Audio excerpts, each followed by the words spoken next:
Alright everyone, YouTube has a new little ditty in its TOS. I guess this is new. It's being called out. Link in the description to a tweet about it.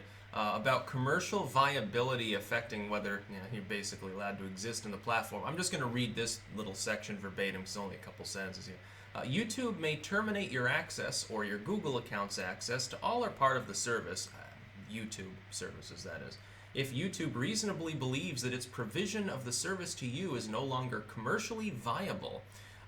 It's not entirely clear whether this is referring predominantly to monetized accounts, in which case this is an I told you so video, or all accounts, in which case this is a, well, it's basically worse than Adpocalypse could ever be video. By the way, I'm going to do a pinned comment to my BitChute and my Dailymotion accounts, because now you can see yet another reason why it's so important that you follow content creators cross-platform. On a given day, I get 5 or 6 people telling me they never got notified of my uploads on YouTube anyway. Half the time people get unsubscribed from my channel randomly. YouTube swears up and down that this never actually happens, and yet basically everyone has claimed that it does. Both to them and to others, by the way, at the same time. Anyway, YouTube shouldn't be doing this. This is basically a blanket statement saying, we might kick you off YouTube randomly. We're not going to tell you why, because we just don't have the time. There's too many users, and basically screw off. We don't want to have to hire another 1,000 temp workers in order to explain to you peons and cretins why you're no longer allowed to use the service. The problem is this. Commercial viability is problematic regardless of whether this is primarily for AdSense, which I think it is, which means it doesn't affect me because I never monetize, or in general. The problem is this. The reason for the first Adpocalypse, and some larger creators have come to this realization over time, I said it right after it happened, was primarily about the fact that because of bloat on the platform, you have so many YouTubers, you have tens of millions of active uploaders every day, making enormous amounts of content. The number of companies that are actually able to serve ads is too small. There's too little ad revenue to go around. There were too many ads being served. So people were making peanuts. Ads were going places that ad companies didn't want them to go, which I personally don't have a problem with. I don't really care if a company says, well, I don't want my ads on edgy material. Okay, well, they're advertising something that's for the 6 to 12 demographic. No, it doesn't need to be on the college humor video. Likewise, they should be able as well to do the opposite and say they only want it on edgy content. Nobody at YouTube got that bright idea, even though it's a cash cow waiting to happen. What happened is that you have too few ads. You've got $10 of ads for $100 worth of ad space. So what they decided to do is mass demonetize old videos, smaller uploaders, things of that nature. They tried to do it unobtrusively at first. They tried to primarily focus on people who didn't have large audiences, which, if you've got only 100 people watching you a day, I'm sorry, you're not getting any ad revenue. It's going to take you 20 years to get that first $100 payout. I'm sorry, but that's not how content creation works. The ad-driven internet is very, very inefficient. At the best of times, if I were to take AdSense, I'd probably be making less anyway than through crowdfunding, certainly than dedicating time to writing and editing literature, and so it wouldn't really work for me even if I was inclined to use it. By the way, I've pledged continuously since AdSense existed in the first place, I would never take a penny of ad revenue. I hold true to that. Here's the thing. YouTube attempted that.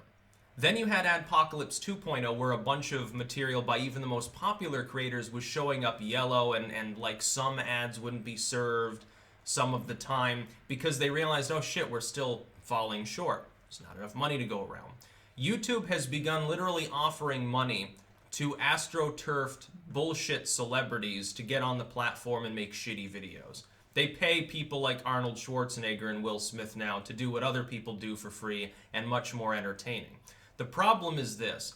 They are spending money out the nose to attract people who supposedly already had popularity, usually from yesteryear, to a platform that they would have used for free anyway.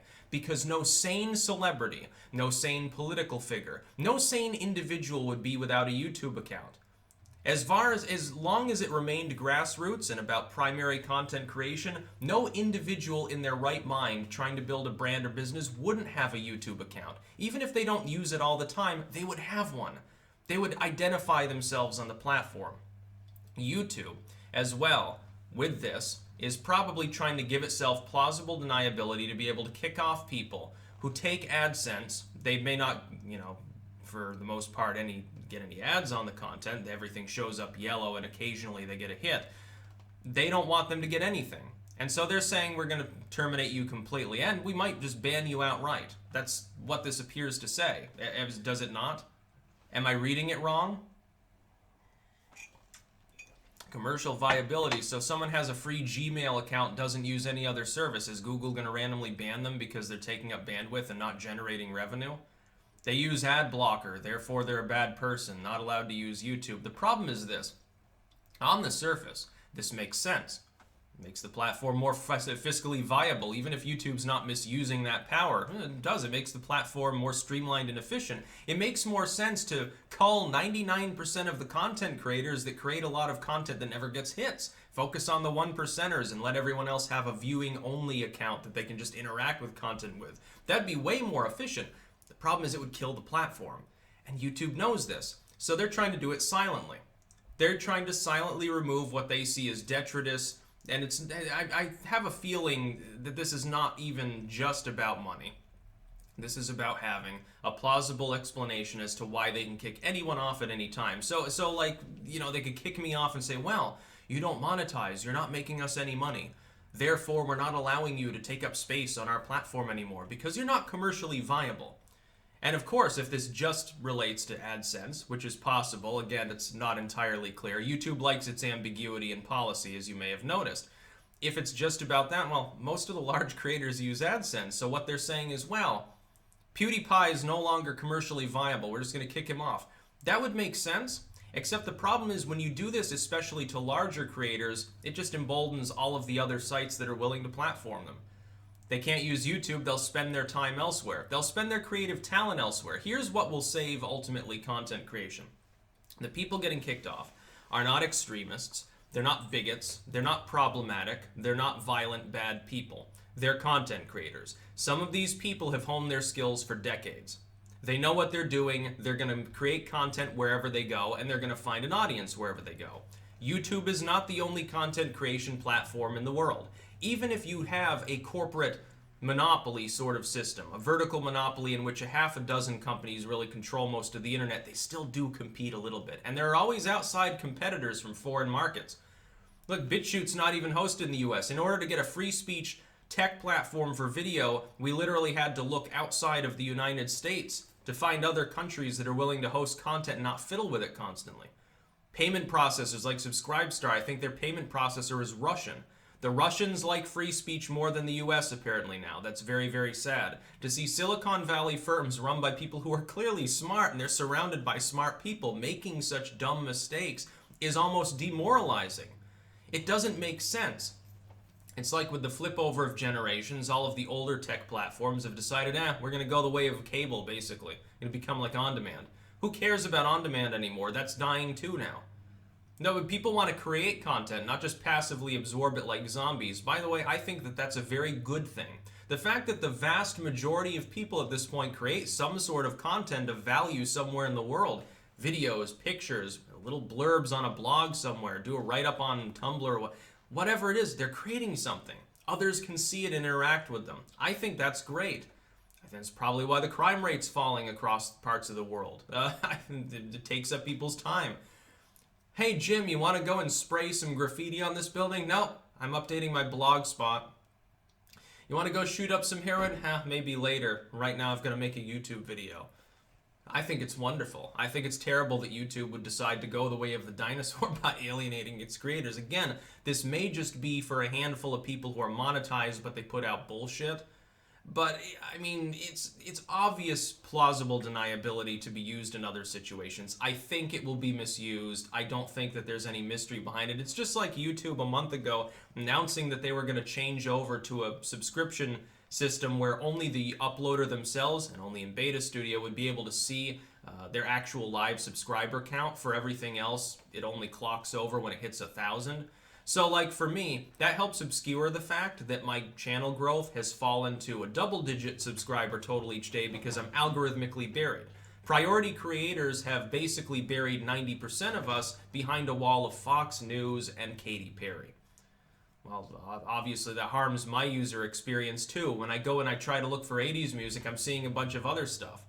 I'm seeing some rap song I'm never going to listen to. Some Justin Timberlake, ooh, really gets me going. Justin Bieber, or any of these other vapid Justins. There seemed to have been a lot of them in show business at the time. Or some, bullshit documentary by the BBC on the gay tofu experience in southern London.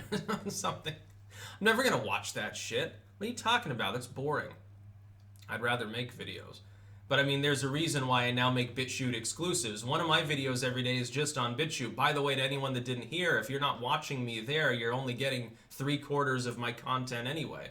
Again, there's a reason for that. I'm thinking about making Minds exclusives as well, because their upload system now is considerably better than it used to be. There are other sites now that can do what YouTube does, and arguably in some ways better. It doesn't matter if it's a smaller platform. YouTube used to be minuscule. When I first joined YouTube in 2007, it was, an order of magnitude smaller than it is now, or arguably smaller. And it was largely edgy material. It was independent content. It was bum fights and street fighting and stuff. People talking about drugs, Tourette's guy, deliberately blasphemous, irreverent material, anti-Islamic diatribe by Christians, anti-Christian diatribe by atheists. There's a big community of religious infighting in early wave YouTube that almost dominated the platform for several years. Politics, my God, it was way more edgy back then. If you should have seen some of the stuff that would go by on YouTube back in the 2000s, Jesus. People would say the craziest things and literally threaten each other on a regular basis. YouTube doesn't want the world to remember that because it wants to think of itself as clean, family-friendly. YouTube was never about being family-friendly, and it's still not family-friendly, and it never will be. As long as people have the ability to press the upload button, and YouTube has the concept of independently held accounts anyway, it's not going to matter. By the way, most people that get banned on the platform, they just make a new account anyway. YouTube appears to have insinuated that that's not problematic at times before. Dailymotion, by the way, doesn't care either. They've accidentally banned me 4 or 5 times, and the last time it took me like 2 hours of banter through email with one of their staffers to get the account back after showing them, hey, by the way, I've got hundreds of thousands of subscribers over here, and I'm really getting tired of this shit, and I think that got things greased a little bit. It got the old joints greased, and it was really funny, but I mean, come on. YouTube said commercial viability. Hell, half the people on your platform no longer even qualify for using AdSense. Are they still subject to this policy? I'd like to see the whole section, but it's difficult because Google likes to hide its TOS. It's really hard to find things through Google and through YouTube, actually. And it took me a long time to figure out how does the appeals process even work. Like that time there was that glitch, and my channel was accidentally taken down along with like fucking Miley Cyrus and all these other people. There were a bunch of larger accounts that were downed by some hacker that got into some system somewhere. It took me a while to figure out where to even use the appeal form, because at the time I didn't realize it was a glitch, obviously. Then I realized, you can tweet at Team YouTube, but they don't respond, maybe 10% of the time. That's about all. Peace out.